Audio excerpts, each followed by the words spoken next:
All right, everybody. Good evening. What's going on? I hope everybody's having a good Tuesday. This is your man Frank at View from the Man Cave. Welcome. Welcome to View from the Man Cave, a place for honest, intellectual, and informative dialogue and discourse about all things related to masculinity and manhood, respect, provision, and protection. Let's talk about it. And don't forget to like, subscribe, and share. Let's get into it.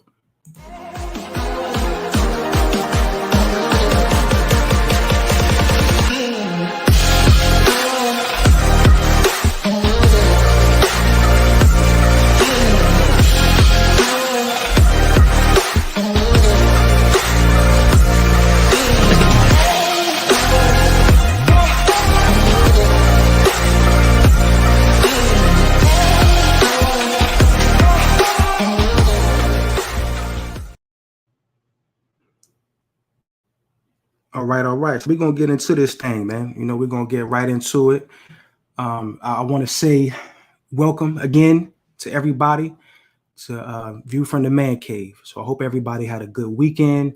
Hope everybody's safe and sound. Washing your hands, all of that. So tonight we're going to talk about the trades. You know what I mean? I have a lot of brothers that I know in my personal life who work in the trades. I have a lot of family members who work in the trades. And I've just always been intrigued by these brothers. You know what I mean? I've always been intrigued by their crafts, what they do, the trainings and things like that. So we're going to get right into it. We're going to talk about it. But before that, though, I will talk about a few pressing things in the news, in the media recently, and then we will hop on to it. So I wanted to talk about this brother right here. This is my man, Ty Lawson. He's right here from PG County, Maryland, where I reside. He played college basketball at the University of North Carolina at Chapel Hill, which is my school. That's my team. I'm from North Carolina. I'm a Tar Heel through and through. And so I watched Ty come through college. I watched him win a national championship. And then he got drafted into the NBA. He was a first-round draft pick. And, he did great things in the NBA. He scored some points. He did his thing. He had some assists, played on some winning teams, made it to the playoffs a few times, had a pretty good career, had a pretty good run for somebody who's not over 6 feet tall. He did his thing in the NBA. So he had a few problems, later on in his career. He had picked up a few DUIs and things like that. And then, so he found himself out of the league, trying to work his way back in. And he ended up in a league in China. He ended up in the Chinese Basketball League, the CBA. And he was over there, wilding out, acting out of order, out of pocket. And he got banned from their league. You know what I mean? He didn't get banned from the league because he committed a crime. He didn't get banned from their league because, he just was doing something reckless or irresponsible. But Ty was at an after-hours spot. I'm not sure if it was a strip club or a massage parlor or whatever it was. But Ty was out there doing this thing with some young ladies, and he put out an Instagram tweet. A post on Instagram. And here's the Instagram post here. And he talked about Chinese women and how these women how they're shapely and how they're thicker than what he thought they were. And he was just out there playing around, doing some typical immature kids type stuff. And so once the CBA got wind of it, once the, Chinese power players got wind of what had happened, what he said, they proceeded to kick this man out of their league. He's permanently banned from their league, which goes to show you that you can't take your foolishness everywhere. You can't take your foolishness everywhere. Everybody is not going to treat you the same. In some cultures and some places in this world, they don't care how much money you make. They don't care how much, fame you have. They don't care where you went to college. They don't care how much money you have in your bank account. There's some places and some people who are not going to tolerate any form of disrespect, especially, unfortunately, from somebody who's Black. Your money is not going to, get you out of certain things, especially not if you're Black. So I just wanted to speak on that, man. Be mindful of that. Certain people move by certain codes, and you have to line up with their codes. If you don't, then you're going to get put to the side. Bottom line. So it's unfortunate for my man Ty. I hope that he's able to bounce back. Maybe get back in the NBA, do his thing here, or go to another league overseas. And learn from his ways. Because that's unfortunate, man. I love that guy, man. He played for my team, won a title. I have a lot of respect and love for Ty Lawson, but he has to get his mind right. Or else he's going to be out here, without a job. So in other news, yesterday made 22 years since the passing of Florence Griffith Joyner. A lot of y'all don't know her. You might be a little young, but this is FloJo. Florence Griffith Joyner out there from California, from Watts. She was the fastest woman. She is the fastest woman to have ever lived. She still, she went out there to, I think it was in Korea, in Seoul, Korea in 1988. And she did her thing. She is still the record holder in the 100-meter relay and the 200 meters. She did her thing. She is a legend. She's a champion. She is an Olympic gold medalist. And I just wanted to shout out to her. On top of the fact that back in the day, I had a crush on her. A lot of brothers had crushes on FloJo. She was beautiful. So in order for her to do what she did and do it with such grace and honor and poise and all of that, it was an amazing feat. So I just wanted to shout out to her, let the people know that, we love her, we miss her. Shout out to FloJo, Florence Griffith Joyner. So on that note, I want to introduce my panelists tonight. I think I may have one or two more coming, but if not, we're going to rock on. But I wanted to introduce my brother, Joshua, and talk to him about the trades. He's in the trades. He's doing great things.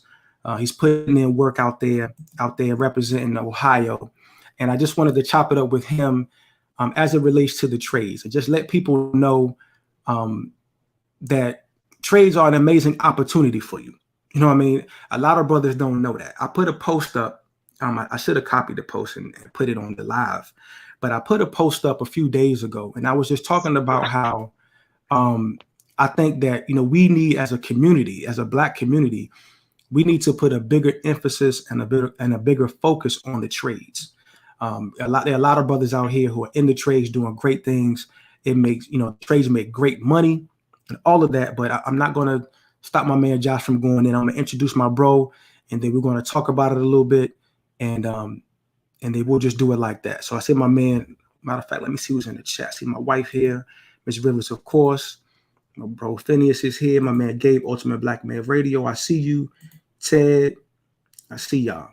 So my man Gabe, I sent you the link. If you want to hop on and kind of, drop some jewels, man, feel free to do that.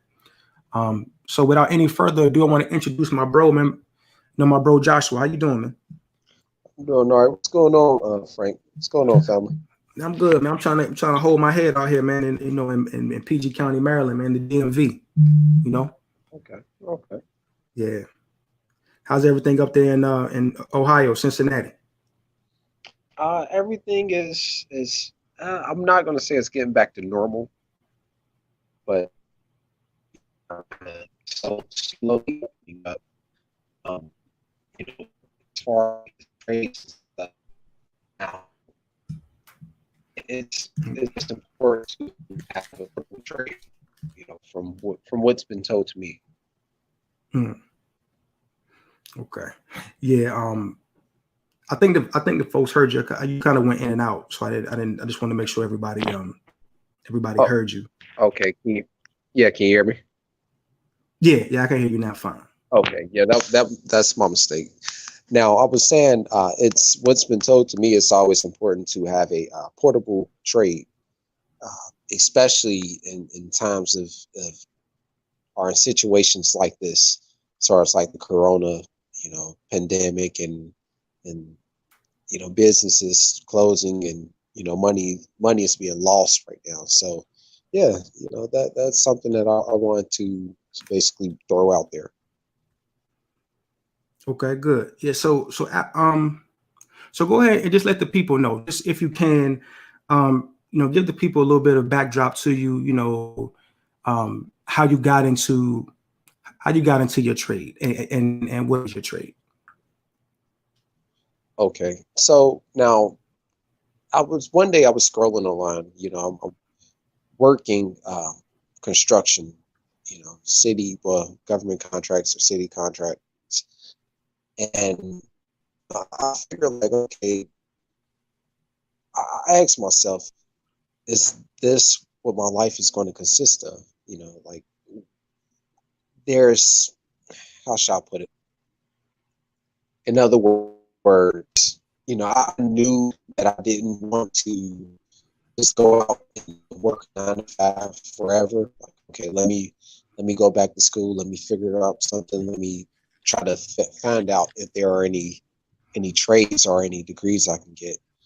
And a friend was telling me about HVAC, so I Mhm. started researching more and more into that HVAC. And I had a family member that was he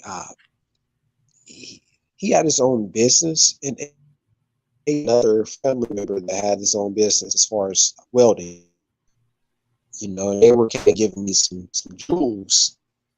Like, okay, when you do this, you wanna start like this. When you graduate, you want to do this, and instead of just going out there starting your own business right after school, you know, learn from different companies. Don't go to this company or that company. So yeah, that like learning and listening to them, I became a little bit more interested. So that basically led me to signing up for HVAC classes. And yeah, ever since then, life has been better because now I have something underneath my belt. I have something to rely on. So yeah. Okay, yeah, because I was always curious, um, because I haven't seen guys come up when I was in high school and stuff like that, and when I was in the military and kind of moving around. I didn't really see a lot of brothers, coming out of high school saying, I want to do that. Like, I want to do HVAC. I want to be a plumber. I want to be an electrician. So a lot of times, it was a situation where some brothers might have tried to go to college. They may have tried to go a more popular or conservative route, and it didn't end up the way they wanted it to. They weren't making the money that they wanted to make, and so they decided to hop in the trades. So yes, I was always kind of curious and mindful of that. Um, Yeah. so okay, let me do this. My man Gabe is here.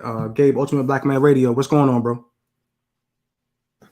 Yo, what's up, Frank? Can y'all hear me okay? Yeah, Yeah. yeah, I can hear you fine. Cool, man. Glad to be on, man. This is a super important topic we having tonight, man. I wanted to say this. So basically, we know how important, how everyone is in debt in the country right now as far as student loans go, correct? Right. And something that I've noticed. So I watch about everything regarding the stimulus package and the coronavirus updates.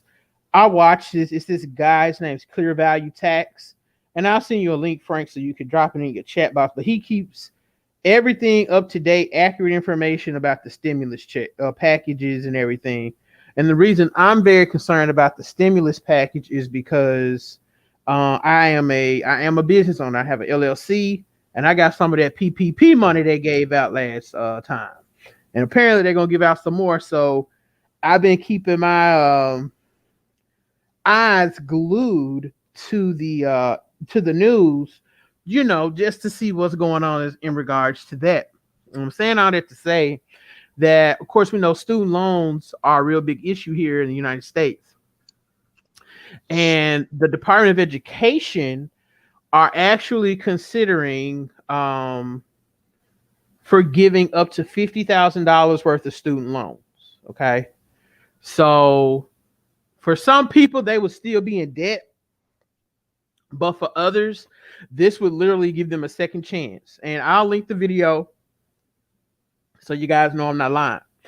The reason that's important and why we're talking about this today is that if you're under 45 years old and you get these student loans paid off, you literally could go to school, pay $3,000-$4,000, learn a trade, and you don't have to worry about like 80 or 50, 60, 70, $80,000 worth of student loan debt. You literally can start your life over fresh. So this opportunity that we're currently in right now, we probably will never see it again in our lifetime. A lot of people are going to get a fresh start. And I think with that fresh start comes learning a trade or learning something that can pay the bills without having to go broke once you graduate. I know some people that go to law school, and yeah, lawyers get paid good money, but they owe $250,000 in student loan debt because they went to a top-notch undergrad school and a top-notch law school. That's a lot of money when you're talking about paying it back. The interest on these student loans is absolutely ridiculous.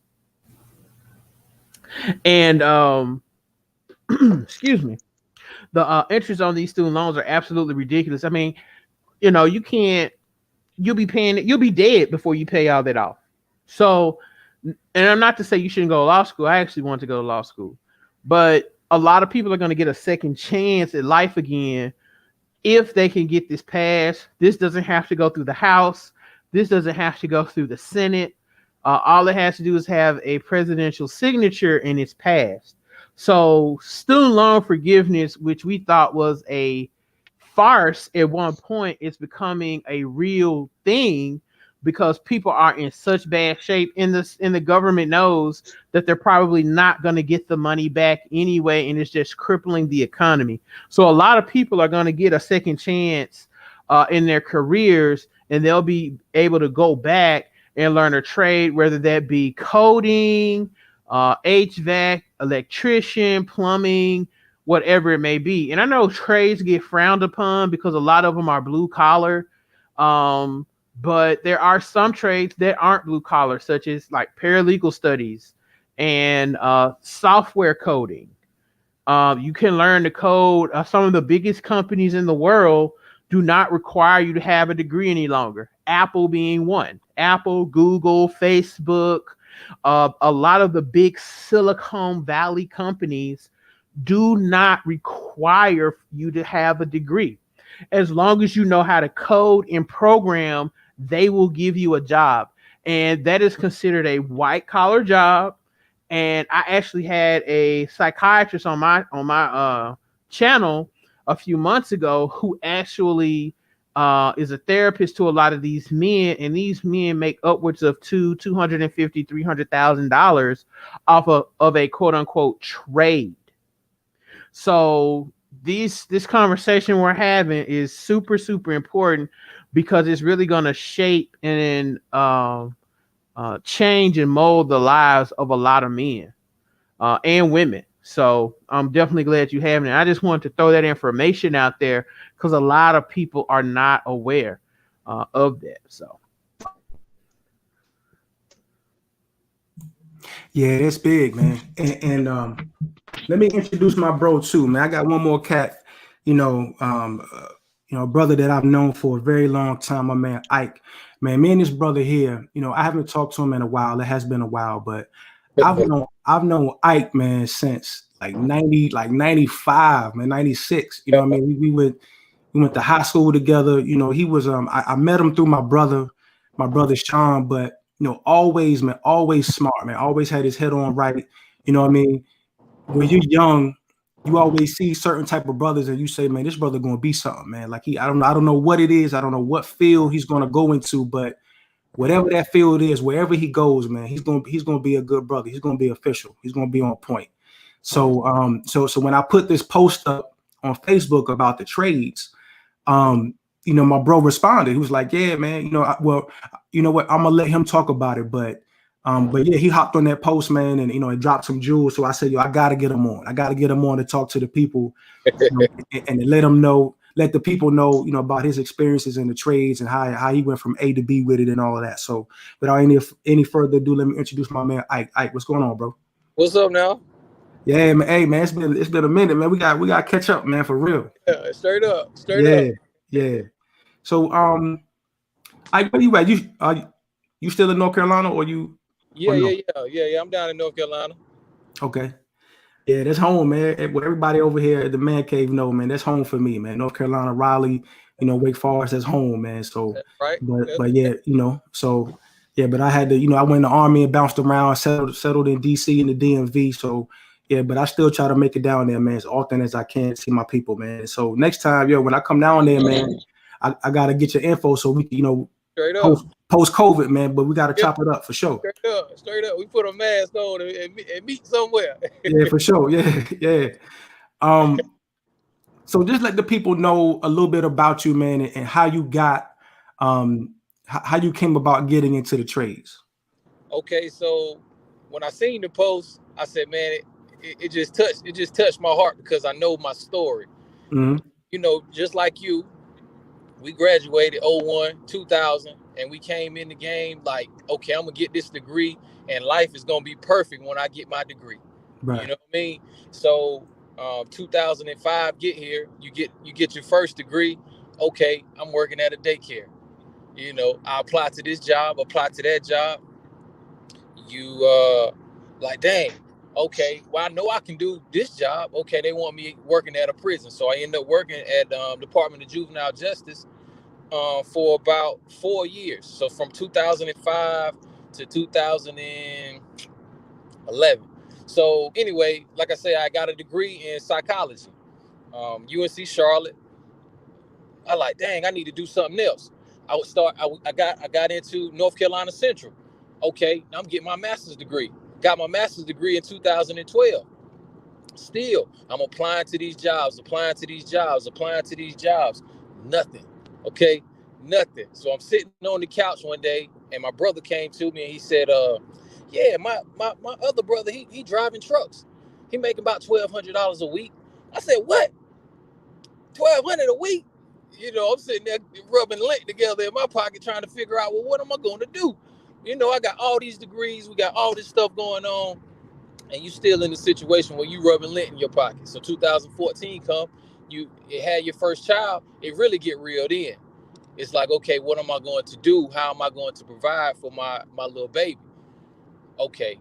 So then my brother come back and he told me how his other brother was making the money. So he's driving trucks. And I'm like, man, I know I can drive trucks. I can do it. I never drove trucks a day in my life.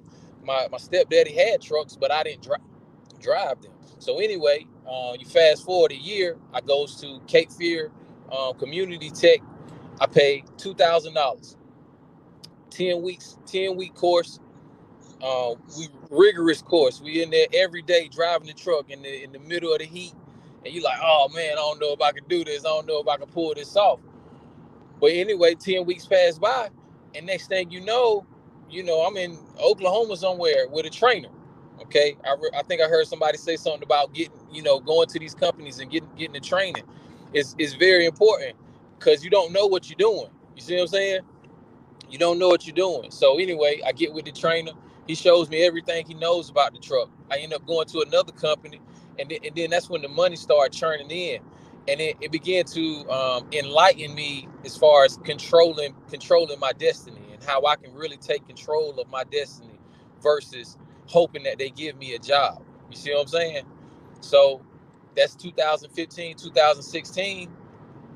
I'm still in student loan debt, but it's by choice. I said I'm going to purchase land, I'm going to purchase properties, I'm going to purchase everything else. I'm not paying these people until I pay myself. It was, so basically that was the main thing. Messed around. We bought a bunch of properties. We getting rent from those. the land is value increasing by the year, and it all came from taking control of my destiny by hopping in a trade and actually generating money versus hoping that they give me a job. You know what I'm saying? Right. And that's big, man. And that's the reason why I wanted to do this live, man. Yeah. When I put this post up, I didn't really think it was going to have the effect that it did. But when it did, I said, I gotta do some content on it, because there are a lot of brothers out here who have been sold a dream. And it's not Yeah. I mean, it's not necessarily a bad thing, because our parents, when they came up, the big thing was, go to college, get your degree. Right. And so right. That's what we were on. Everybody was on, we saw Ricky in in the little movie, he got shot up. He was trying to go to school. Boys in the hood. We trying to go to, higher learning and all that. And, what I mean? And those movies really played a impact in our life and our thought process and our choices and the decisions that we was making. You know what I mean? Yeah, a different world and all of that. I mean, so big emphasis. It was this big emphasis when we were coming up. Like the whole thing was, you gotta go to school, man. You gotta go to school. You gotta get you a degree, get you a good job or whatever. So a lot of us, we thought that was our ticket out. And for a lot of people it was. I'm not going to lie. Like my wife is in the chat. Shout out to my wife. I love you. She's from DC. She's from here. She went to college in Massachusetts, got her degree in accounting. So she's an accountant. So it does work for some of us, but for others, if you don't have that understanding of what degree you want to go into, and if there's a market for your degree, because a lot of us don't do that. Like, we'll go to school, we'll go to the Howards, we'll go to the A&T Centrals and all of that, and because the big emphasis was go to college, get a degree, walk across that stage. You know what I mean? You won then. Down, you won. You know what I mean? It's over now. You know what I'm saying? That's just the first step, man. Right. That's the first step. I mean, that's for a lot of companies. That just gets you an opportunity to apply. You know what I'm saying? You know what I mean? That's it. Nothing is guaranteed. Nothing is promised. That degree for a lot of companies just means, okay, now you have the right to apply for a job. Right. You know what I mean? Right. And so a lot of us, didn't understand, like, okay, look at the market. What is the market saying? What type of degree am I trying to get? Right. Is there a market for my degree? You know what I mean? I know a lot of brothers, man, a lot of people that we went to school with that, at Wake Forest, Roseville out there, shout out to them Cougars, man. But a lot of people went, that I know my man, all of us know, Gabe, Joshua, a lot of us know, man, cats who were in high school, real smart, went to college, got a degree, and right now they're working in a field that's not related to their degree, because there's no market for it. I got this degree in this, and I cannot find a job. There are a lot of brothers right now working at, stocking shelves at Target, Walmart.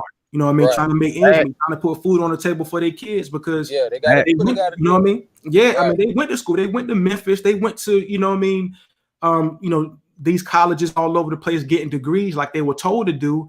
And then they try to apply for, a job, and there's no job. And, you still got to pay rent. You still got to eat. Yeah, so, it's done on purpose, too. Like, I've never seen a country so hell-bent on their citizens being in debt. I don't get it. When you look at other countries, on Twitch, there's this girl I follow, and she's in the Netherlands. And she was the government gives them like a stipend for them to go to college. And does she have a little student loan debt? Yeah. But she might have, for the same, if she go to school for psychology, right? She might have to pay back $5,000 or $10,000. Whereas someone here, if you go to one of the best psychology schools in the country, like a UCLA, a University of Massachusetts, a Harvard, Yale, you're looking at, when you're done, $60,000 or $70,000 in debt. You're 21 years old and you're almost $100,000 in debt. You try to find a job in your field, and they telling you you're either underqualified, overqualified, or the field has been abolished completely. Right. It's absolutely insane. I've never seen and then they still want you to pay the loans back I've seen documentaries and stories of these folks out here, like literally living in a shack trying to pay back their student loans. They're paying $900, $1,000 in student loans, and they're telling them, well, it's going to take you 30 years to pay it back. Right. So that $60,000 loan turns into a $120,000 loan. That's why they're considering student loan forgiveness, because if they don't, what we saw like with the tech industry, how we saw that bubble happen with that first recession back in, what was that, when George Bush was in office? You're gonna have, you're gonna have another bubble created by all this student loan debt. Right. So that's why we're seeing a lot of this, and that's why I'm so glad Frank did this, and we got some real intelligent, smart brothers on here that can tell us about trades, because we gotta let the next generation know, because none of our people knew, guys. You know what I'm saying? Like, our moms and dads didn't know no better. And this is something that this goes across racial lines. Yeah. Right. Everybody's affected by this. White folks, Asians, Hispanics, everybody's affected by this. And so people just did not know. The government knew. They're obsessed with people being in debt. But like I said, I'm so glad you're doing this so we can educate people, so these cats that are coming up now, they can know there's a different way. Hey, even if you do want to be a lawyer one day, how about you learn how to code first, get a job you can pay your way through school, versus being in debt. You see what I'm saying? And that's where really, now I'm gonna say this. One thing that was told to me right before I signed those papers, when I was in the financial aid office, tell them that you make less than such and such and such amount, like, 20,000, 15,000 a year. So that way, the student loans, you don't have to pay back as much compared if you told them, like, look, hey, I make 30,000, 35,000, 40,000 a year. That's, hey, I guess that's basically some free game, but it's you don't owe as much money, and that goes back to having a portable trade. When you out here in the world, you got to go out here and you got to get it. Like, it's money to be made out here. Right. The question is, okay, how can we how shall I put it? How can we use our energy and get this money, get this amount of money, or get this, how much power, how much money can we get? That's the question. Or if we want to get it, really, you should be, be out here wanting to really get it. So yeah, I'm kind of excited, but like I said, the thing is, when you out here, you got to get it. Make sure you get it. Make sure you have a portable trade. Shout out to I learned that from Jason Black, with the New Black Media and stuff. He was just saying, make sure you have a portable trade, so that way, if a situation may arise, like the coronavirus, you always have some type of work. You always have some type of income coming in. Right. And it's funny because, our parents and our grandparents, man, they worked wonders with the trades. You know what I mean? So it kind of didn't make sense to me for, this huge emphasis on us going to, well, I know where it came from, because a lot of these trades and stuff were unionized and they were pushing us out. And then on top of the fact that, when our parents were in school, our grandparents were in school, they were able to learn some of these trades in high school. They had programs in high school that even when I was even at Wake Forest Roseville, we had auto body. You know what I'm saying? We had, especially early on where you could go in high school and learn how to fix a car. You know what I mean? Where, if you didn't want to go to college, if that wasn't something that was for you, you could come out of high school with a trade. I know even here in PG County, in PG County, Maryland, my barber, he went through his barbering program in high school. You know what I mean? So he came out of high school with his high school diploma, and he was a licensed barber. He was a master barber, and he was able to take that, and make a living for himself. So So these programs are missing a lot. You know what I mean? I don't know what it's like out there in Cincinnati or in Memphis, but or even now, even still now in Raleigh, where I'm from, in Wake Forest, in that area. I don't know if the schools now, in the public schools, if they're putting an emphasis on the trades and allowing some of these brothers to go, during high school and get some trades where they can make a living for themselves. Yeah. See, out here in Cincinnati, they're actually gentrifying the city, on whole, for the most part, except for the west side, parts of the west side. Now, I remember 10, 15 years ago, the city used to, be full of black kids going to Withrow, Taft, Woodward, Hughes, different high schools. And some of the high schools, I remember my mom telling me, my parents, they were telling me that, they used to have different trades at different schools, so as soon as the black kids, they moved in, they start cutting the funding to the schools. They start cutting the funding for the trades to the schools and sending it out there, to where the white kids were going to school at. Now, since you have the white kids coming back into the inner city, they somehow, hey, we got $1 million, $2 million for auto mechanics, at a school that had 2,000 black kids. Now, you might have, at that same school, you might have 500 black kids and 1,500 white kids, so just wanted to throw that out there. Yeah, I think it really revolves around a mindset, because that promotion of education to put you in this upper echelon of people. You see what I'm saying? And like society is really like classism. It's more classism than it is racism. It's racism too, but it's classism more than anything. It's like, oh, I'm going to make the money, or I'm going to be poor. You see what I'm saying? And like a lot of times, if a little kid coming up, they're looking at that truck driver, they're looking at that electrician, they're looking at this person, and they don't necessarily look like they're successful. But truth be told, they're actually in a better position in life, and it's like you got to be able to see it, or see the difference. And that mindset, having a mindset to actually see the difference is the key. And I try to promote to my children, really taking control of your destiny. Education is very important to me, you know what I mean? And education is important, but you also got to have control of your life as well.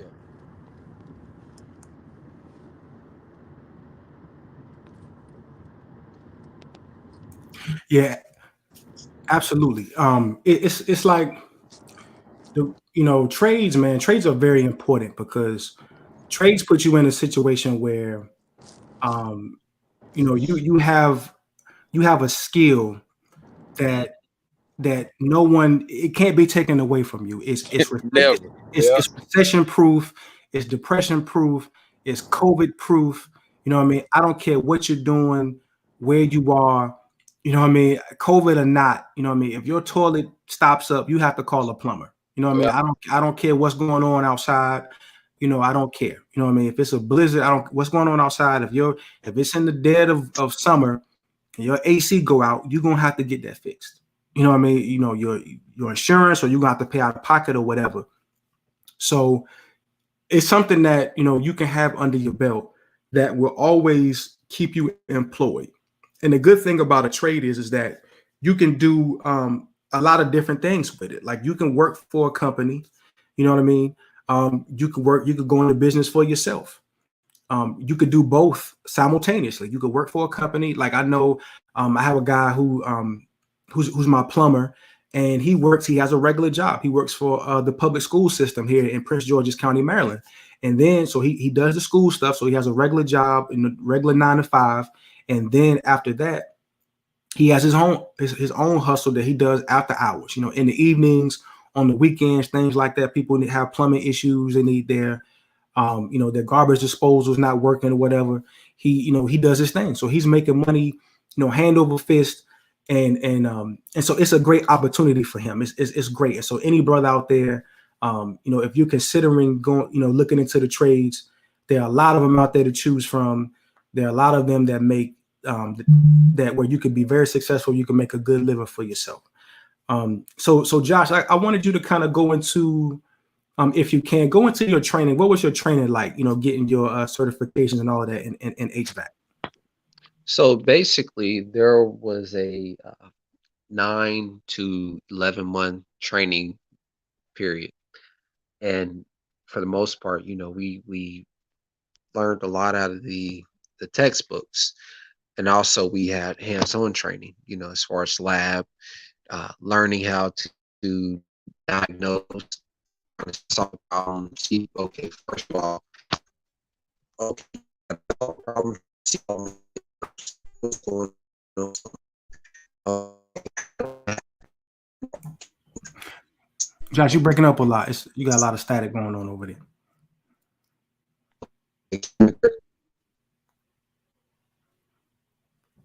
Josh, you still there? Can you hear me? Yeah. Yeah, can you hear me? Yeah, okay, good. Yeah, my apologies. So I was saying, like, basically, you have a 9 to 11 month training period or training span. And within that 9 to 11 months, they show you, how to diagnose a machine or a system, what type of machines or systems that you will see out there. And they also teach you to be a salesperson also. So, we were having hands-on experience as we were learning through the book. Am I still breaking in and out, or can you hear me clear? No, you're fine. I can hear you fine now. Okay. Yeah, so, as far as HVAC, if you were thinking about getting into the field, I would say do your research, figure out what school is best for you, what school fits you, fits your schedule. Before you even sign on a dotted line, what are they, what is the turnover rate for that class or for that school? What are they teaching you in there? Are they going to teach you how to actually get out here and teach you basically the skills of the trade, in other words?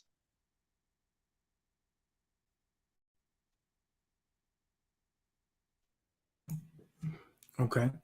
What was yours like as far as the CDL? Like, what type of things did they have you doing? And I know you said it was very intense. It was, it wasn't that long, but just tell the people, if you can, some of the things that, that you had to do when you were training to get your CDL. As far as the CDL is concerned, you get your CDL permit, you get your medical card, and you got to take a drug test. You know what I'm saying? You got to keep your insides clean, because they will check that. They'll check all that information.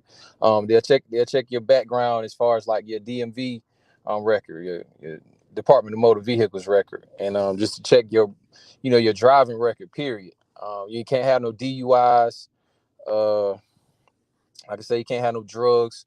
And then you go to the school, and like I say, it was about $2,000 versus $40,000 in student loan debt, and it instantly churned money as soon as you graduate. The main thing is being able to back that truck up. You know what I'm saying? Controlling the truck, shifting gears, being one with the truck. Like you gotta know what that truck can do. It can kill people on the road. Being responsible for people outside as if they was your family member in that car next to you, and they might drive, cut you off or whatever, but you still got to be the one in control of the truck. Going through the mountains versus driving on flat land. Really, like my man was saying, being able to communicate with people, because you're going to go to different towns, different places like Cincinnati. I've been there many a times, you know what I mean? The worlds are going to be different. So you got to know how to communicate with different individuals who or outside of your hometown. You see what I'm saying? Making sure the truck is straight as far as like the tires, they call it the pre-trip inspection. Controlling that truck is like I say, is the main thing. Making sure it's safe for the road. The tires, the motor, the engine. And you don't have to necessarily like work on the truck, but you should know that if the truck is low on oil, let me put some oil in here. You see what I'm saying? Like just having the common sense to be like, okay, you don't want to blow up a $100,000 truck. You know what I mean? But like I say, backing that truck up, controlling that truck, putting it in tight places. Like one time I was on tour with The Weeknd. We was actually transporting the music equipment from city to city for The Weeknd, and basically we had to go up we was in Brooklyn, New York, and we had to go up at the Barclays Center, and we had to go up under the Barclays Center to actually like back the truck. We had to back the truck up under the Barclays Center. So that's one of those experiences that I always hold with me forever. And it was just like, wow, the CDL has took me places, basically. So that's pretty much it, though. You know what I'm saying? You got to train. You got to be able to back that truck up. Once you can back that truck up, I'm telling you, it's unlimited to what you can do.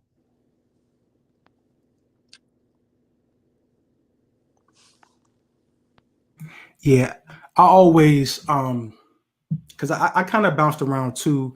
I don't have a trade, but I bounced around. Like when I got out of the military, I worked in corrections, for a little bit. I went to school, and then I started working in the federal government in 2008, and I've been in the federal government ever since.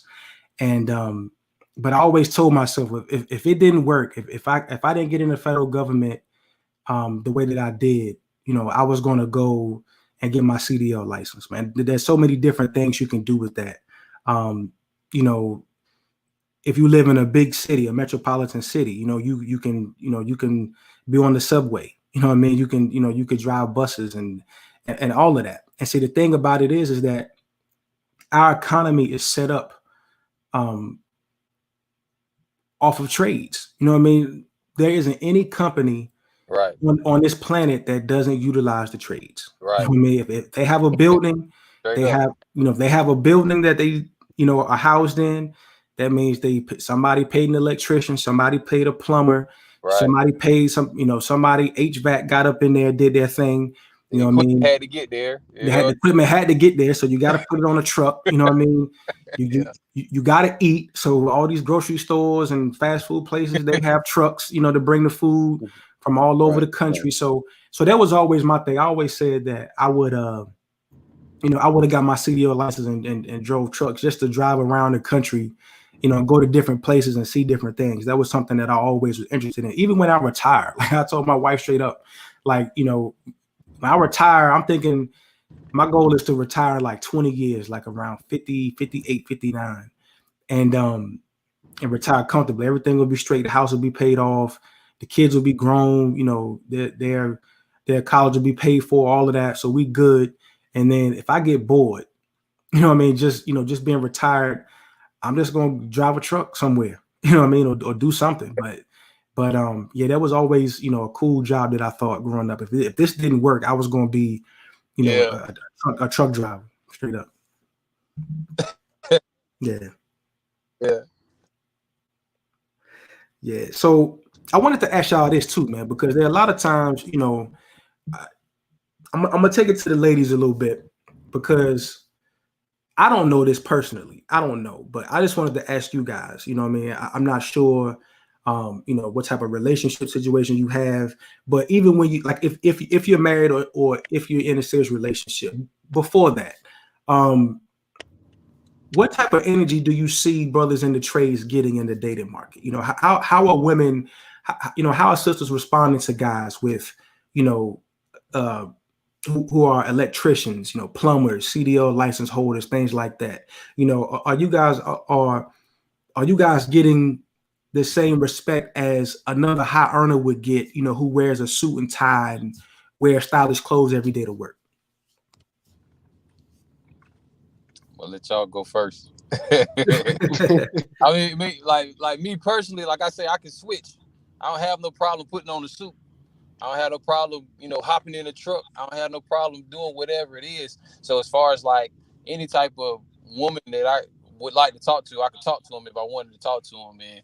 And personally, if somebody had ever looked down on me because of my job, like, couldn't get the time of day from me anyway. You know what I'm saying? And that's just Right. how I feel about it. Right. Okay. Well, one thing that I've experienced, is the cooperation. The females, they cooperate because, and I said this before. When a woman asks a man, like, hey, what are you doing? What do you do for a living, or are you going to school? And you tell her, hey, I'm a truck driver or a HVAC technician, or I'm going to school for HVAC or any other trade. They cooperate, not all the time, but for the most part they cooperate because you're doing something with your life. Like, hey, he's on his grind. He might not be rich now, but sooner or later he's going to be rich. Right. He's on his purpose in life. So yeah. All right, what you think, G? I know you're not in it. I know you don't have a trade, but just out there in Memphis, what's the energy like? Are you seeing a lot of brothers, who are in the trades doing their thing, getting chose up on, or what?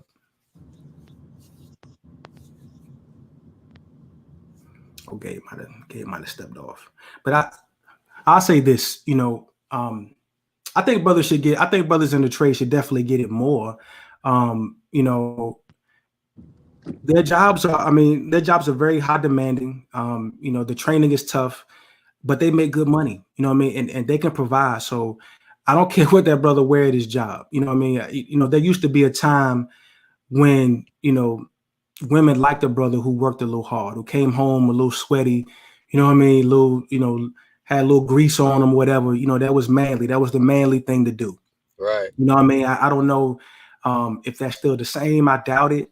And I get it, but like I always see these brothers here in DC, I see brothers on these trash trucks, man.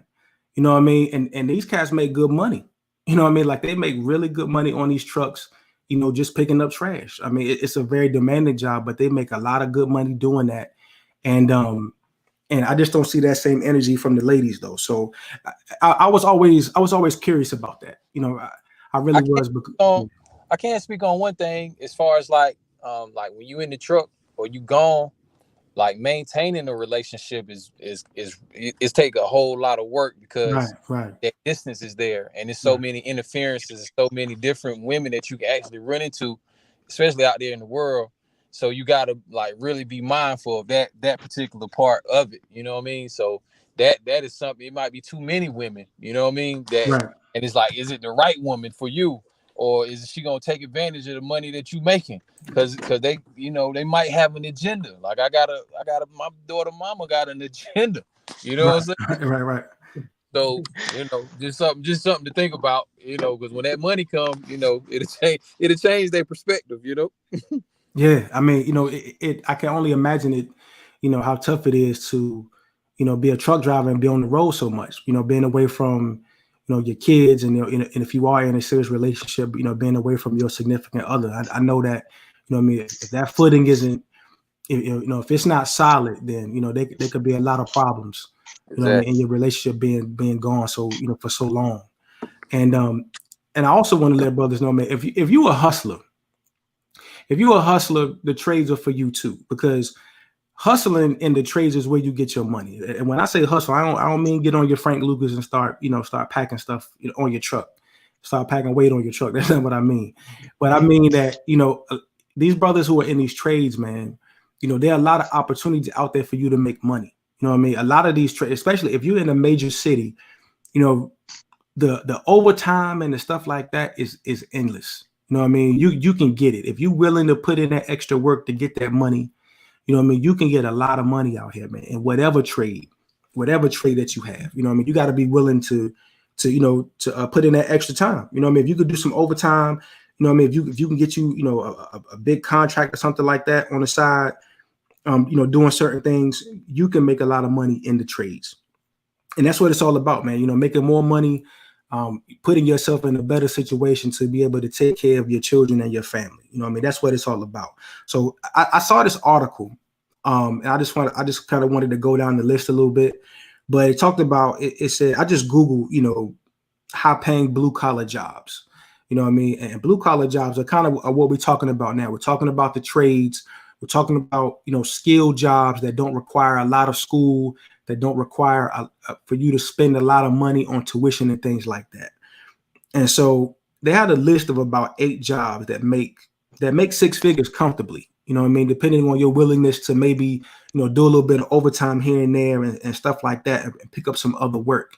But, they had jobs like a longshoreman. I have no idea what that is, but it's like a dock worker, people who work on the docks. You know what I mean? If you live in a city, New York, or you live near some water, a lot of those brothers that work on the docks, they get paid. They make, they can make comfortably make 6 figures. Electricians, of course, elevator repair and installation. You know what I mean? If you don't, any building you go into in this country, there's an elevator in there. You know what I mean? Like your churches have elevators now. These churches are big mega churches. They have elevators in them. If you have a job or a skill or trade in elevator repair and installation, you can make very good money, 6 figures doing that. Transportation inspectors, the people who inspect these trucks and the freights and stuff like that, these rail inspectors, on average across the country, they make about 70,000. That's on average, and the average hourly wage is over $30 an hour. But depending on where you live and your willingness to go out here and get that work, some of these brothers make over $110,000 a year. Aircraft mechanics, you know what I mean? Mechanics, like we're flying, we're taking trains, taking buses, we're on subway, you know what I mean? If you can fix these things, if you can make a lot of money. There'll never be a shortage of work for you. You know what I mean? Boilermakers, construction managers, so on and so forth. If your pipe game is right, like my man Finney talked about, if you know how to install pipes and fitters and things like that, you can make a lot of money in these fields, man. So right now, I wanted to do this show because we're in a COVID environment. A lot of people are locked down. A lot of these, cushy jobs that people have, they've been thrown out the window. You know what I mean? So it's really making a lot of people analyze their situation and say, hey, look, COVID or not, my kids get hungry every day. You know what I'm saying? COVID or not, my kids need a haircut every week. You know what I mean? They need clothes, they need shoes. So they're not going to look at me and be okay with the fact that daddy can't do it because, I got laid off from my job because it's not essential enough. You know what I mean? Like the kids love you, but they're not going to care. They're going to say, look, daddy, I'm hungry. I know what you said, but my stomach is growling. So what are you going to do? Right. And if you're in that situation like that, fellas, and you know what I mean, you don't really have a lot of money, or maybe you didn't have the grades that that can help you get into a good college. Let me tell you like this, on the government side of the game. I work for the federal government. So in the federal government, they use either education or experience in order for you to get a job in the federal government. So if you want to go into the government, the type of college or university that you go to really doesn't matter. Like in my office alone, I work with people who went to, Syracuse University, who went to the University of Virginia, big time colleges, big time tuition, big time student loan debt. And they work in the same office, making the same $110,000 a year with people who went to community college, with people who don't have a degree, people who have a GED or a high school diploma, but they got their experience as, a correctional officer or a police officer or some type of entry-level law enforcement position that gave them the experience to be able to apply for a federal job. So And so for a lot of these jobs, a lot of these places that you want to go now, if you want to go on the private side, if you want to go to these big time private firms, they're going to care about where you went to school. They're going to care if they have if they have my application and they have Ike's application. They see I went to Wake Tech and he went to University of North Carolina at Charlotte. He went to UNC Charlotte. That's a big difference. You know what I mean? More than likely, Ike is going to get that job on the private sector side. But if you want to go into the government, that's not really going to matter as much. And when you get into the trades, they're not necessarily going to care. You know what I mean? Obviously, there's certain trade schools that probably have more clout. They get more respect in the trade community, in that community. But if you have that certification, if that certification says, you know, Frank Rivers certified welder, certified brick mason, certified HVAC, whatever, I'm going to be able to get a job. Right. And I'm going to be able to get a lot of jobs, and I'm not going to have any student loan debt. So I want y'all to get out of this mindset of looks. A lot of Black people, you know, we have a mindset that we want to look a certain way. We're focused on the perception of things. Right. You know what I mean? At the end of the day, wherever you go, wherever you buy your clothes, wherever you buy your house, if you pay rent, if you live in an apartment complex, that leasing office don't care where that money came from. Right. You know what I'm saying? They don't care whether you wear a suit and tie to work or whether you wear, you know, a uniform or whatever, or you have to wear a helmet and goggles or whatever. They don't care what you have to wear, where that money came from. As long as my $1,075 is here on the first of every month, yeah, you are fine. You know, you understand what I'm saying? So get out of this mindset that you have to look a certain way. Like I know we live in this world where we're talking about high value earners and things like that. But high value is, you know, as far as money is what you earn. It's not what you necessarily look like when you're going out there getting that money. Right. You know what I mean? It's just getting it. And then you got time where you off, you know, you could switch it up. You could put on a suit. You could be fly after the fact. But go out and get that money, and don't be afraid of these trades, man, because these brothers make great money. They make good money.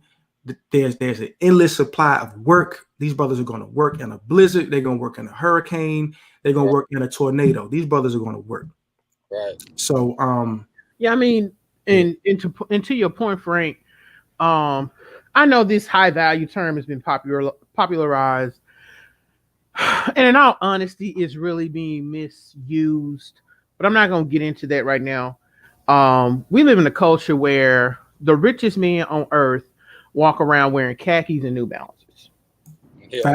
Facts. You know what I'm saying? So we equate high value with putting on a suit, and the folks that honestly run this country, because, you know, they're in these politician pockets, run around here looking like hobos. A lot of these jobs in Silicon Valley have relaxed dress codes. Right. These cats are in there making $300,000 a year to program, and they wearing shorts and sandals. I mean, so this, you know, and that kind of pours into how, like, you know, how do women perceive men like that? And that's not really the topic today. But yeah, we got to get up out of the fact that just because somebody's not wearing a suit and tie, that they're not high value. Have you ever talked to car salesmen or real estate agents that tell you some of the wealthiest people pull up and they got stains on their work clothes and the work boots with paint all over them? Yeah. Those are some of the wealthiest people. Truck drivers be pulling up, paying cars off $60,000-$70,000 cash. They're paying them off cash. Like, any car salesman will tell you that a lot of times the people you think ain't got the money, them be the ones that have it. So I know we equate high value and good paying job with a suit and tie, but we live in a society where that is not the case. I always talk about Gary Vee. Gary Vee has, I think his company's worth 40, 60, 70, 80 million, something like that. And Gary Vee don't walk around wearing a suit and a tie. He's just a hustler. He says that it's never been an easier time to put your hands on $100,000. Yeah. There's never been an easier time to put your hands on $100,000 without a degree. So I just wanted to add that to your fact, to your point, Frank, you make a real good point about that. You know, we got folks running around here talking about high value, and they think that's, you know, equal to your suit and what kind of, if you wear a bond number 9, you a high value man. And some of them dudes are a lot more broke than the construction worker that's making 6 figures. So right. Like, I would say the only thing that I want to see, well, I want to see a few things. One, I want to see more brothers, you know, get into the trades. I really do. Everybody is not made for college. You know what I mean? Everybody is not cut out for the academic rigors of college. So that does not mean that they don't deserve to make a good living for themselves. It does not mean that. So there are a lot of people who have made a great living for themselves who did not go to college. You know, I have an uncle who you know, he was out there in Wake Forest, and he was in the military. He did 20 years in the Army, and then he ETS'd. He got out, so he had his Army retirement money coming in, and he bought a dump truck. And so out there, you know, once I moved out of Raleigh in like 94, 95, and then we moved to Wake Forest, and I went to high school out there. But out there in the suburbs of Raleigh, they didn't have it set up where, you know, the city would pick up your trash. Like if you live in a big city, you know, you put your trash can outside on the street, and the city, you know, of Memphis, the city of DC, or the city of, you know, Philadelphia will come through and pick up your trash. In the suburbs, in the country, they didn't have that. You know, I don't know if they have it now, but they didn't have it back then. So this brother had the mindset. He said, well, look, you know, let me do something. You know, he didn't have a degree. He went to college right out. He went to the Army right out of high school. He did his 20. He got out like around 30. I think it was like 38, 37, 38 years old. So he had his retirement for the rest of his life. He bought a dump truck. So he started driving around, you know, picking up people's trash, you know, out in the suburbs of Raleigh, out in the country. And so people started, you know, saying, hey, you know, I like this idea of this brother coming picking up our trash. I don't have to haul it down to the dump, you know what I mean, every weekend. So I'll pay this little fee to have this brother come and pick up my trash for me. I see you, Natalie. So he started picking up work. So he got another dump truck, and then another dump truck, and then another one. And now this brother, you know, grosses over $1 million annually. You know what I mean? Just off of that mindset of saying, hey, look, I'm gonna get into a trade. I'm sure to drive those trucks, you have to have a CDL license and things like that. But he just flipped that trade into $1 million business. Right. Yeah. So I want to see more of that. I want to see a lot of these brothers, man, get into the trades. And another thing I want to see brothers, man, start consolidating their skills and just creating entire companies. And this is what I mean by that. So growing up in my family, all of my uncles had trades, every last one of them. All of them were great with their hands. I had an uncle who was an electrician. Shout out to him. My Uncle Bruce is an electrician. My Uncle Mike has his own tile and marble business. And, you know, my other uncles, they do a little bit of everything. They do brick work, they lay tile. One of my uncles out there in Wake Forest, man, he had a single wide trailer. You know, he bought a single wide trailer when he first got married in like 1978, 76 or whatever. And if you look at that house, it looks like a house that you would see on HGTV or something. And he just, over the years, just learning how to, you know, picking up trades, picking up skills. He learned how to he basically built his house. He basically built, you know, he knocked out walls, added bedrooms, added a 2-car garage, you know, added bathrooms, all of this stuff. So this house looks amazing just over the years. And he bought that house in 1975, a single wide trailer, probably for $30,000-$40,000. If that. I don't even think it was that expensive.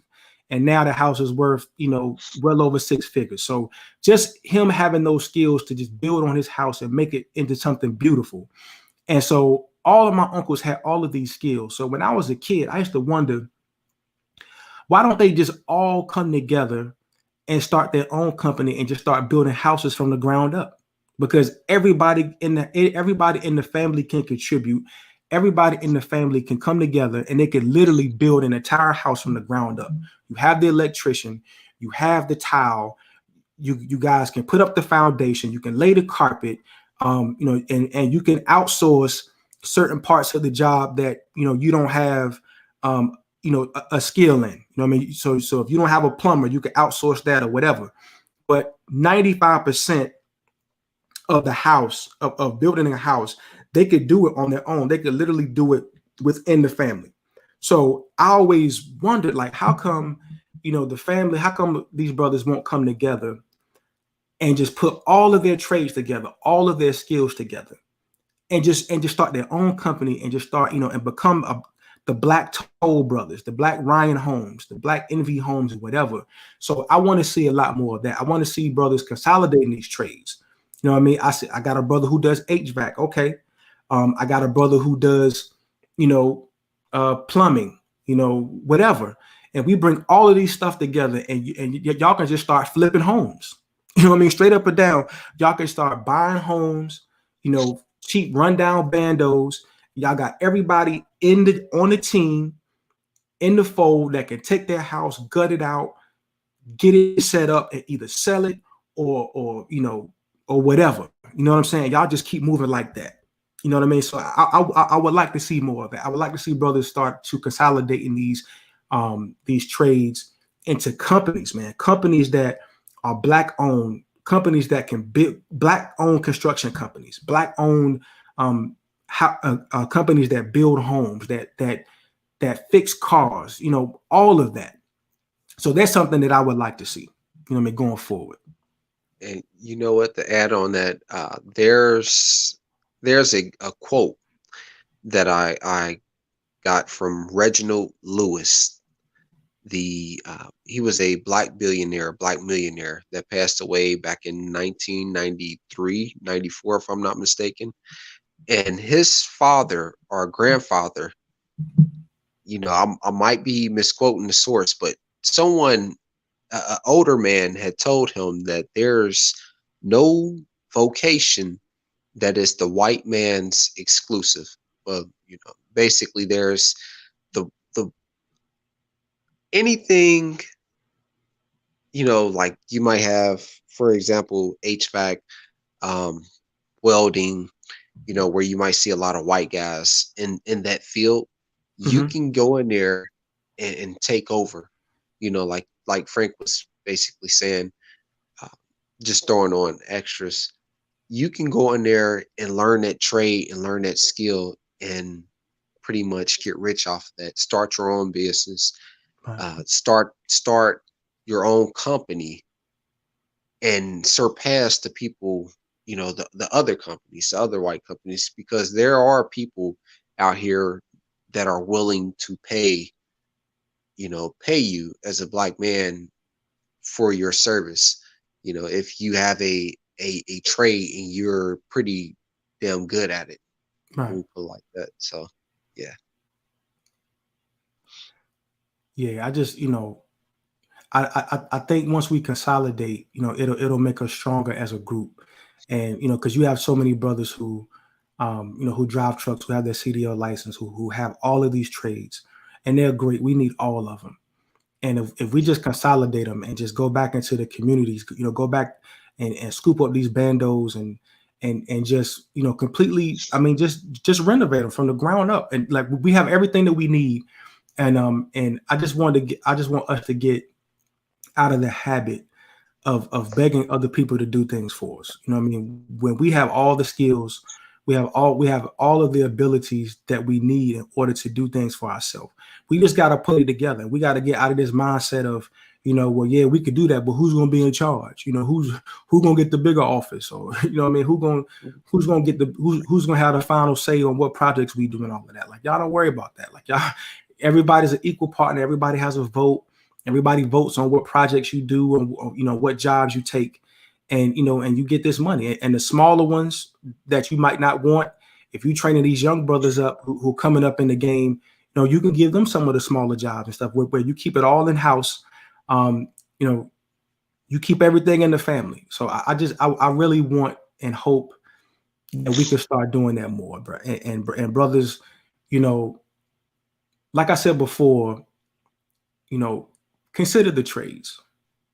Consider the trades. Then, the possibilities and are endless. Are endless. You can make a lot of money. You will make a lot of money. You know what I mean? You'll always have work. You'll be amazed at the people that you meet, that'll give you opportunities to get, bigger and better bags. You know what I mean? If you go to these places and you do good, especially if you do good work, if you're an HVAC and you do good work, a lot of it is just you being a man, coming to work on time, doing what you're supposed to do while you're at work, leaving when you're supposed to leave, making sure the work is done. You know what I mean? If the people have questions about things, you're able to answer them in a professional way. If you take care, if you do all of that, you're going to be fine, man. That work is going to, you're going to have so much work. You have to ask other people to come in and help you do it. Or you have to pass it on to other people because you just won't have the time, to be able to do it. So I'm going to do it like this. So Josh, if somebody is in your area, if they're in Cincinnati and they say, Josh, look, man, I want to get into it. You know what I mean? I want to get into, I want to get into HVAC. What can I do? Where do I go? Who should I talk to? What would you tell them? First, I would give them the steps. Basically, what schools are more reputable. Which offers what school offers. You started choices, better quality. You started breaking up again a little bit. Okay, can you hear me clear? Yeah, it's better. It's better now. Okay, so basically, I would start them off and let them know, like, look, this school is a reputable school. This school is offering, A, B, and C programs right after you graduate, or they're offering jobs. So that way, you can go out there and, get hired on from one of these jobs and actually learn something or learn some more stuff, and then go out there and start your own. Now, also, I would recommend that they know exactly, for sure if this is what they want to do. Right. Like, let's not just go in there just because you feel one day like, hey, this is something that I want to do, instead of being for sure like, hey, this is something that I'm definitely for sure about. Let me give it a try. Let me go ahead and go in and give my 110% or my 300%. Let me be authentic in my work. Those are a couple of things I would tell them. And also, when they get out here, or even while they're in school, become an apprentice. Sign on to. What is that, Josh? Because I don't want to assume that people know, or people who will watch this later on know what that is. So, what is an apprentice? Basically, you're learning a trade or a craft, but you're being schooled by veterans, veterans of that trade, or veterans of that craft.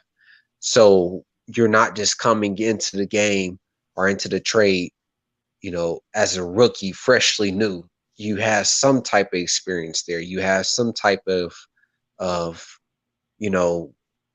shall I put it?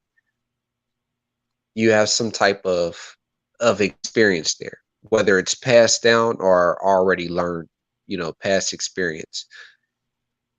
That's what I mean by, being an apprentice. Okay. Mastering your craft. Yeah, just think about it, fellas. Everything. If you have your own place, your apartment, your house, whatever, there are a lot of things in there that you have to have fixed. Somebody fixed it. Somebody put it together.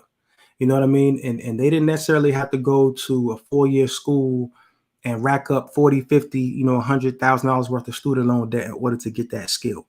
You know what I mean? They were able to get it, just by, going to a program for maybe 3 months, 6 months, a year, tops, whatever.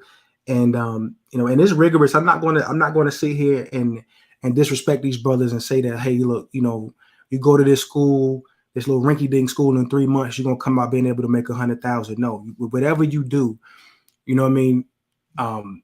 You have to put your best foot forward. You have to understand that, look, this is, you know, it is a skilled trade. It has the ability to make you a very lucrative person. You can make a lot of money for yourself, but you still have to, even on top of your trade, you still have to have a degree of character. You still have to have a degree of respect for your craft and for your customers. You know what I'm saying? So, you know, just doing the right things like that will take you a long way. You know what I mean? Coming to work on time. You know what I mean? Making sure your clothes is right. Making sure you're presentable. You know what I mean? Doing a good job. I don't care what skill you have. If you don't do it the way it's supposed to be done. If you don't do it the way you were trained, you know what I mean? You're gonna be out of work just like everybody else. You know what I'm saying? So go into it with that. You know, don't take it lightly. But I really want these brothers, man, to start considering these trades, man.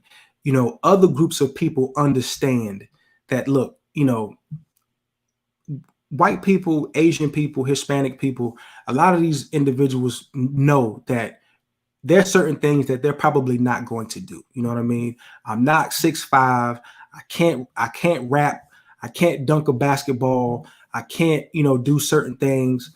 But what are the entities that surround these things? This is what I want to get people to understand. Like, for example, my wife, I told you before, my wife, she's an accountant. She went to college in Massachusetts. She got her degree in accounting before I met her. You know, I mean, she's an accountant. But there's certain things that, okay, so she has certain hobbies. So she loves to sing. She loves this. She loves other things. So if she understood, she could have had the mindset and said, hey, okay, nobody's going to sign me to a record deal. I'm not going to be the next Mary J. Blige or you know, Mariah Carey or whatever. But what is something that I could do to put me in that area, to put me in that energy so I can still be around that energy, but I can still make good money? Why not be an accountant? What company, what business doesn't have an accountant? I don't get every business has people to count the money. So for all you brothers out there that might say, look, I want to do this. I want to be a rapper. I want to do that. You can't rap. You know what I'm saying? You can't. I mean, I love you, but I'm telling you, this your bro Frank, you can't do it. But what's a way where you can still be around that type of energy, but still make a lot of money for yourself? Rappers are attached to labels. You know what I mean? Especially back in the day, because like when I think it was called the Harvard study, and it was in the 50s, I think in the 50s or 60s, and these white labels said, look, these black people are taking over music. Okay, they got all the style, they got all the flavor, they got all the drip. You know, these James Browns running around, these Sam Cooks. We can't compete with that. A lot of us are stealing their music. You know what I mean? All of that. So how do we control the market, even though they control the talent? So what these groups said was, they said, look, okay, we don't have the talent they have, but we will do this. We'll control, according to that study, they said we'll control the distribution. So they have all the talent, but they have to come to us in order to distribute their music. What does that mean? That means they have to come to us because somebody has to get in the truck and drive these CDs and these records and all that stuff all around the country to put them in these record stores. You know what I'm saying? Now, I know things are digital now, but in every area, in every store, grocery store, clothing store, sneaker store, somebody has to drive a truck to get this merchandise to the store, to get the food on the shelf, to get the shoes on the shelf. Somebody has to do it. You know what I mean? So why not you? Why not you do it and make a good living for yourself doing it? Why not be that HVAC brother that always is going to have a job? Every house, for the most part, is going to have an HVAC. You'll be hard pressed to find a house that doesn't have central AC and heat now. You know what I mean? Unless it's an older house, but all these new houses, they have central AC and heat, which means they have an HVAC. And HVACs need to be installed. They need to be, tuned up, serviced. They need to be replaced. Every house in America, every apartment building in America, every office building in America has an HVAC system in it. That means my bro Josh will always have a job. Cincinnati, Cleveland, Columbus, Canton, wherever he's at, if you see a building there, it has an HVAC in it. And Right. which means that somebody like him can fix it. Somebody like him can replace it. Somebody like him can install it, which means he'll always have a bag. Especially, and if he's somebody that's a good, he's a good worker, he does a good job, people are going to refer him. You know, people are going to say, hey, look, I know there's a company right down the street that fixes HVACs, but Josh, last time he came to my house, fixed my HVAC, did a great job, came on time, you know, didn't, you know, track dirt all over my house, did a great job, on time, professional, courteous, all of that. So you know what? Even though this guy right down the street does HVAC, I'm calling Josh up. I'm going to see if Josh wants to take this contract for my office building. You know what I mean? To come in and service and maintain our HVACs. That's how it works, fellas. Blue collar is going to get you there. The foundation of all of this stuff that we see in this world, in this country, it takes a blue collar brother to set it up. They don't get the credit.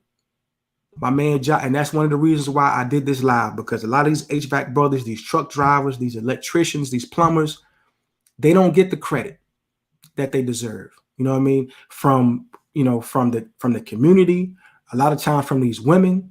You know what I mean? Some women will look at them and say, look, I can't rock with that, man. He ain't wearing a suit and tie. You know what I mean? Look at him. He come to my crib and, you know, he got the uniform on and he, you know, I don't like that. But then they'll see Josh somewhere at the lounge, you know what I mean, looking fresh, and they want to choose up on him. And he's like, nah, you know what I mean? Nah, I tried to get at you, remember?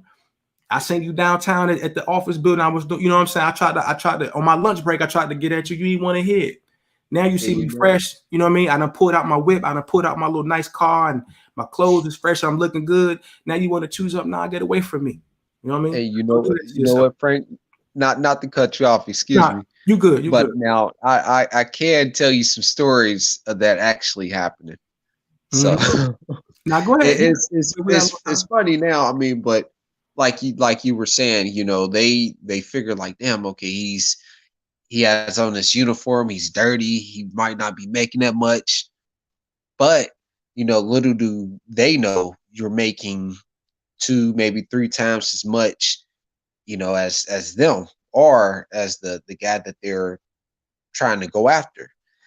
You know, and when they see you out balling, when they see you out, you know, chilling and having on your relaxed clothes, they approach you differently. Like, damn, okay, hey, you know, I remember when I shot you down, but damn, is that a Mercedes? Like, I'll take my number down. Now I have had, you know, aggressive females to a certain degree, or I would kind of call them aggressive a little bit, but they, you know, hey, here's my number. Like, damn, okay, where did that come from? All right, I can remember about a year ago you didn't give me the time of day. Now you putting your number on my phone. Like, what's up with that? But it's all a part of the game. You know, make sure and this is kind of to go into something else. Like your earnings determine your value in the world as a man to a certain degree, you know, especially if you have a trade, you know, like you were saying before, Frank, as far as your uncles, you know, your Uncle Bruce, your other uncles, they all had a trade. They were good with their hands, you know, and that basically added value to them. Like, damn, okay, he can fix the plumbing situation instead of us paying $500-$600 to call a plumber down the street. Right. So yeah. Right. I mean, yeah, man. I had to, you know, recently I had to call the plumber. He came out, you know, because one of the kids had flushed a pencil, you know what I'm saying, down the toilet. and the toilet was stopped up. So I'm like, yo, I gotta call a plumber because, you know, that ain't my skill. So I called a plumber, came in, you know what I mean, did his thing in like 10 minutes. Like, yo, that's $75. Like, damn, you know what I'm saying? Like, I mean, but you know, that's the money though. Like, he came in, he was literally in and out the house in like 10, 15 minutes. And the work probably took him 5 minutes. And the other 5 or 10 minutes was just him talking talking to me, just talking about life, because he's like my family plumber. You know what I'm saying? So we talk, me about stuff. But he came in, did his thing 5 minutes. Like, yo, that'll be 75. You know what I mean? Like, it'd be that easy. You know what I'm saying? In some of these trades, if you know what you're doing. And and then he was the one, like I said, who works for the public school system too. So he's riding around all day, going to schools, pre-COVID, of course, and fixing toilets and stuff like that. So the money's there. But I'm not gonna hold everybody. We've been cooking. I know we could probably go on all night talking about it, but I want to let my man Gabe say a few things. I'm gonna let my man Josh follow suit, say a few things, and then I'll wrap it up, and then we'll be off. You there, G? He might have his He mic might have muted. stepped up. Yeah, I'm here. Can you hear me? Yeah, I can hear you. My mouse is acting crazy. But man, Frank, this was a really good show. Especially considering how things are going to change in the next few years. Hold on. Okay. Yeah, especially considering how things are going to change over the next few years. It seems like these white collar jobs are becoming more and more useless and becoming more and more scarce. And the blue collar jobs, I mean, they just don't change, because it doesn't matter how much technology advances.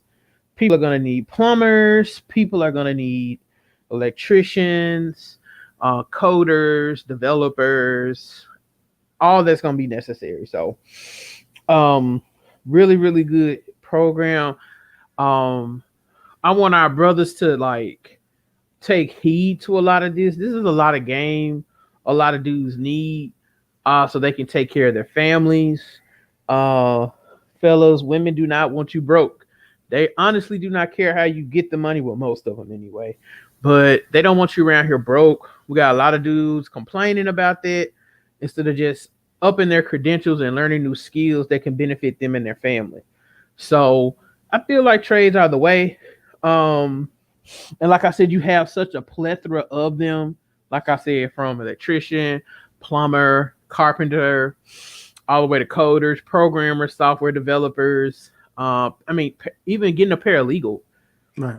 that's considered a trade. Like, you don't go to school, no time for it. So just something to think about, especially the debt ratio.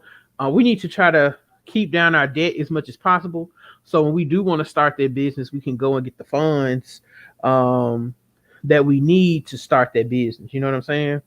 So this was real good, man. I was actually over here taking notes. I enjoyed it. I learned a lot from the two brothers you had on the show, man. Definitely, we're going to have to talk about this again. Because like I said, especially, I dropped that link to that show that talks about student loan forgiveness. Now, again, I want everyone to know nothing is set in stone. They're just talking about it. With the economy the way it is, I do think there will be some type of student loan forgiveness. If they don't, it's going to bankrupt the country if they don't. So that's just something to think about. But I did put it in the chat, and I'll send it to you, Frank, so you can put it in the description box, man. But that's all I got, man. This was fire. Absolutely. You know, I don't have a trade per se. My trade is tricking, but you know what I'm saying. It's a skill, but I'm definitely, it's something I've considered learning how to program and stuff. So that's all I got. I bet. Okay. Now, before we go, I appreciate, the opportunity, Frank. Thanks, Gabe. Shout out to the other brother that was here with us. I appreciate the game that he was also given. A couple words right quick. I want to say, learn to stand by your work and by your word. Always be authentic and give 300% of your goals, and place no limits on yourself. The universe is yours. Come up with a plan, or find out a goal that you want to obtain. Come up with a plan for that goal and go for it. That's all I got to say for that. Right, that was fire. That's all we need. I want to thank my panelists for coming on, my man Ike, Joshua, my man Gabe, Ultimate Black Man Radio. It is again a pleasure to be in the presence of good brothers, man, good, strong, intellectual, intelligent, masculine men. You know what I mean? That's where I feel comfortable. That's where I'm at home. So I'm grateful for those brothers for coming out. I'm grateful for everybody in the chat, everybody on YouTube, Facebook, checking me out. You know, I think I'm at like 900 subs now. So this thing is rolling. You know what I mean? I picked up like 150 subs in the last month. So, you know, things are great. You know, we're going to be at 1K soon, very soon. You know what I mean? But brothers, man, I just want, you know, this channel, the Man Cave and Ultimate Black Man Radio, man, our channels are solution based. We're based on solutions. So, we know we keep our ears to the ground. We hear a lot of brothers talking about the job market and, you know, not being able to, you know, get good money. And, you know, a lot of these brothers who kind of like to downplay the women and disrespect the women. Well, these women are out here working and they taking the good jobs and all this kind of stuff. These ladies are not taking blue collar jobs, fellas. They not. You know what I'm saying? You might have a few here and there, you know what I mean, plumbing, HVAC, whatever, but I haven't seen any. I mean, if they are out there, it's rare. So the trades, for the most part, the trades are your domain. It is your house. It is still considered the man cave. So you can be yourself in there. You can be your man's man up in there. HVAC, CDL, you know, plumbing, electrician, all that good stuff, man. You know, that's still your area. That's still your house. So do that. So there's no excuse, man. If you know, if there's anything I could tell you about manhood, about masculinity, man, we live by the code. No excuses. We don't make excuses, man. Our women don't want to hear excuses. Our children don't want to hear excuses. Our community does not want to hear excuses. We have to be men. We have to lead. You know, like my man Josh said, we have to give 300%. You have to live by your work and your word. You know what I mean? And if you're not doing that, you know, you got to look in the mirror and your manhood has to be put in question. You know what I mean? It has to be put on trial. But, you know, I wanted to shout out the brothers in the trades. I salute you. I see our brothers out there every day putting in work, COVID, no COVID, rain, sleet, snow. These brothers are out here getting it. They're getting money. They're taking care of their family. So if you're a young brother, if you're a single mom out here, you don't know what your high school son should do. He ain't really got the grades to go to college. Help that brother get into a program. Help him get into an apprenticeship and get his skills up as far as the trades. You know what I mean? Do something. You know, put him under the wing of somebody who's out here in these trades. You know what I mean? And let them school them. Give them the game. A lot of you brothers coming home. A lot of you brothers coming home from jail. Like I didn't even get into that. But a lot of you brothers coming home from jail don't know what to do. Frank, man, I get the emails. I get the phone calls, man. Frank, I got a felony, man. I got a couple felonies. Nobody gonna hire me. You know what I'm saying? One of the biggest industries that hires felons is the trades. Because felon or not, I need my damn toilet fixed, man. I don't care what's on your record, man. I mean, I may watch you a little bit closer because you know what I'm saying, because you got a jail tat on your face. But when you walk in my crib, you know what I'm saying. But if you could fix my toilet, you're gonna get that $75 or whatever your wage is, whatever your cost is, you're gonna get that money, felon or not. So let me tell y'all something, man. If you brothers coming home, y'all coming home from the pen, you know what I mean? Y'all coming home from doing these bids, you can't get a good job. Nobody's gonna hire you. You could be the smartest brother out here, the most intellectual brother out here, but nobody's gonna hire you because you got a felony. Like my man LA Miles said, man, you shut people up with your work. You know what I mean? You get these trades, you get some trades, you get some certifications under your belt, fellas coming home from doing these bids, and then you get these trades, you get these certifications, and then you go out here and you do good work. You know what I'm saying? Matter of fact, my landscaper has his black, brother, has his own company. He came home. You know what I'm saying? He was in the feds or whatever, came home, started his own landscaping business. Nobody would hire him. He said, yo, I can't cry about it. You know what I mean? That's the world I live in. My kids got to eat. My girl got to eat. You know, my baby mama hitting me for money. Nobody cares about my felonies. You know what I'm saying? So he went out here, started his own landscaping business. Now he's running around here in wealthy neighborhoods. You know what I mean? Got got whole neighborhoods, under contract, whole neighborhoods, whole streets, whole blocks. He's doing everybody's landscaping. People walk around, yo, man, this cat's lawn looks nice. Like it looks like carpet. You go to the door, knock on the door. Who did your lawn? Yo, so-and-so. Let me get his card for you. So-and-so, this brother. You know what I'm saying? That's how I met him, because somebody referred him to me. And then when he did work in my yard, I put it on my Facebook page, and people were like, yo, slide me his info. Frank, I live in Maryland. I live in DC. I live in Virginia. Will he come out here? Will he come to Virginia? Will he come to DC? Will he come to other counties in Maryland? Give me his info. I slid it to him. You know what I'm saying? Because the brother, even though he was in the street heavy, he got some felonies on him. He did some fair time. He came home. He started his own business. He did good work, and people were willing to pay him for it. And now he's living comfortable, making more money than some people with all kind of degrees and no felonies on their record, nothing on their record. So you can do it, fellas. I don't care what walk of life you come from, rich, poor, jail, square, street, square dude. I don't care, man. You can find money, you can find success, you can find comfort in the trades, man. So consider these trades. Get on the phone, look online, look for them, man. Talk to people in the trades. You know what I mean? And it'll do wonders for you, man. I'm telling you, you put your heart into it, you do it 100%. You know what I mean? It'll work out for you. I promise you that. And like my man Gabe said, we probably gonna have to come back and do another show on this. You know what I'm saying? Because there's a lot of things we didn't cover. I want to kind of get into it. I want to have some brothers on who run some of these training schools, you know what I mean, who train brothers on how to do HVAC, you know what I'm saying, to kind of put that energy out there to say, hey, if you in this area, if you in Memphis, if you in Cincinnati, you in, DC, whatever, and you trying to get into these trades, here's a good place to go. Here's a brother to call. Here's a good school to get linked up with. You know what I mean? Start helping some of these brothers out, man, getting some certifications, getting some skills under their belt, so that they can make a living for themselves and for their families. So on that note, man, I want to thank y'all. I don't have any live schedule right at this time, but I'll probably schedule something in the next few days for next week, for next Tuesday.